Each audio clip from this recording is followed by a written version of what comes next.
E aí pessoal, tudo bem com vocês? Aqui é o professor Bruno Oliveira. Estamos aqui de volta aos nossos estudos. Hoje nós abordaremos sobre o regimento do Senado Federal o tema Ordem do Dia. Nós já falamos sobre período do expediente, que é um momento que antecede a ordem do dia, né? E agora nós vamos falar sobre esse momento, começar a abordagem, até porque nós não vamos conseguir esgotar no vídeo de hoje todo esse assunto, até para não ficar pesado para vocês. Hoje nós falaremos dos artigos 162 e 163, tá? Além disso, lá no nosso site, nós temos o curso de 100 questões comentadas e inéditas sobre o regimento interno do Senado Federal. Para que vocês adquiram esse curso, é só passar no nosso site, tá certo? Então, falando sobre a ordem do dia, nós temos que lembrar o seguinte: a sessão ordinária, o momento que antecede a ordem do dia, é chamado de período do expediente, que ele pode até ser prorrogado, né? No entanto, veja só, a ordem do dia ela vai ter início, qual que é a regra geral? Às 16 horas. Essa é a regrinha geral, né? Então, às 4 horas da tarde, salvo prorrogação do período do expediente. Então, o período do expediente começou lá 2 horas, tem duração de 120 minutos. Se houver prorrogação, não tem como a ordem do dia começar às 16, né? Mas, em regra, começa às 16 horas, tá? As matérias, elas vão ser incluídas em ordem do dia, a juízo do presidente, segundo a sua antiguidade e importância, observada a seguinte sequência. Então, primeiramente, vão ser observadas as medidas provisórias a partir do 46º dia de sua vigência, né? Então, ou seja, passou do 45 dias, tem que dar preferência aqui para a medida provisória a partir desse 46º dia. A próxima na fila, matéria urgente de iniciativa do Presidente da República com prazo de tramitação esgotado. Matéria em regime de urgência, previsto no artigo 336, inciso 1º. Matéria preferencial do artigo 172, inciso 2º, de acordo com os prazos lá previstos. Matéria em regime de urgência do artigo 336, inciso 2º.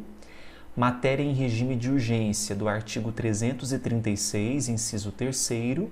E matéria em tramitação normal. Então, essa é a importância que se dá, né, a sequência que vai ser observada na ordem do dia, tá bom? Nos grupos constantes dos incisos 1º a 7º, então veja, do 1º a 7º, desde a medida provisória, a partir do 46º dia, até a matéria em tramitação normal, vão ter precedência as matérias de votação em curso sobre as de votação não iniciada, ou seja, aquelas que já começaram a ser votadas, elas têm precedência. As de votação sobre as de discussão. Se eu tenho duas matérias, uma já está na fase de votação e a outra está na fase de discussão, a preferência é para as de votação. As de discussão em curso sobre aquelas de discussão não iniciada. Aqui é uma questão meio lógica, né? Se houver uma questão sobre isso na prova, tenho certeza que você consegue responder. Nos grupos em matéria de regime de urgência, que são aquelas do artigo 336, incisos 1º, 2º e 3º, a precedência ela vai ser definida pela maior antiguidade da urgência, tá? Nos grupos dos incisos 4º e 7º, só para a gente voltar aqui um pouquinho, vamos analisar quais são esse quarto. Matéria preferencial, do artigo 172, inciso 2º, e as matérias em tramitação normal. Bom, vamos ver o que nós temos a dizer sobre isso. Obedecido o disposto no parágrafo 1º, observa-se a seguinte sequência: as redações finais, de proposições da Câmara, do Senado, as proposições da Câmara, as em turno suplementar, as em turno único, as em segundo turno e as em primeiro turno. As proposições do Senado, também as em turno suplementar, as em turno único, em segundo turno e as em primeiro turno, certo? Na sequência constante do parágrafo 3º, ainda serão observadas as seguintes normas. Nas proposições da Câmara, os projetos de lei vão preceder as de decreto legislativo. Então, tem uma precedência lei em relação a decreto, projetos, né? Nas proposições do Senado, a ordem de classificação será, primeiro, projetos de lei, projetos de decreto legislativo, projetos de resolução, pareceres, requerimentos. Então, guarde essa ordem de classificação das proposições do Senado. Novamente, projetos de lei, projetos de decreto legislativo, projetos de resolução, pareceres e também requerimentos. Certinho? A precedência, ela será definida pela maior antiguidade no Senado, tá? E os projetos de código serão incluídos com exclusividade em ordem do dia, pela sua importância, né?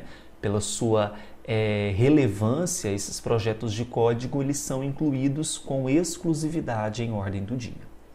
Hoje, então, nós começamos a abordagem sobre ordem do dia. Me sigam no Instagram, @professorbrunoeleitoral. Um grande abraço para todos, fiquem com Deus e até mais. Agora, pessoal, se você gostou do vídeo, dê o seu like, se inscreva no canal e clique no sininho para receber todas as novas publicações. Além disso, no nosso canal do YouTube nós temos várias playlists com leis comentadas, questões comentadas, feitas com muito carinho para você.